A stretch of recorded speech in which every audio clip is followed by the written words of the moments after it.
Sosok Bribda HS, anggota Densus 88 bunuh sopir taksi online di Depok, pernah ditangkap karena judi. Anggota Densus 88 berinisial HS kini telah ditetapkan sebagai pelaku pembunuhan.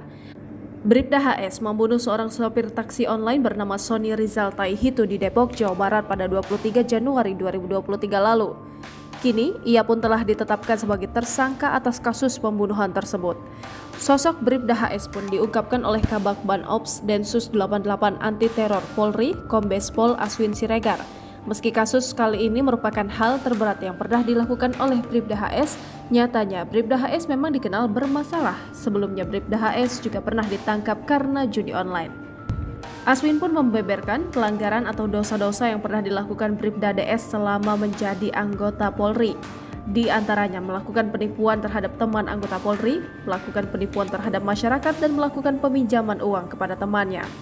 Lebih lanjut, Aswin menuturkan bahwa komitmen pimpinan Densus 88 Anti Teror untuk mendukung penyidikan terhadap tersangka Bribda HS sudah dilakukan sejak awal. Ia menjelaskan pihak Densus 88 Anti Teror langsung membentuk tim untuk melakukan pengejaran dan berhasil menangkap pelaku. Menurutnya, pimpinan Densus 88 Anti Teror Polri tak mentolerir pelanggaran hukum yang dilakukan anggotanya. Kabid Humas Polda Metro Jaya Kombes Pol Trunoyudo Wisnu Andiko kepada wartawan pada Selasa 7 Februari 2023. Trunoyudo mengatakan saat ini tersangka sudah dilakukan penahanan di Polda Metro Jaya terkait kasus tersebut. Adapun penangkapan terhadap AS dilakukan pada hari yang sama saat dirinya membunuh korban di Puri Persada, Desa Sindang Mulia, Bekasi, Jawa Barat sekitar pukul 16.30 waktu Indonesia Barat.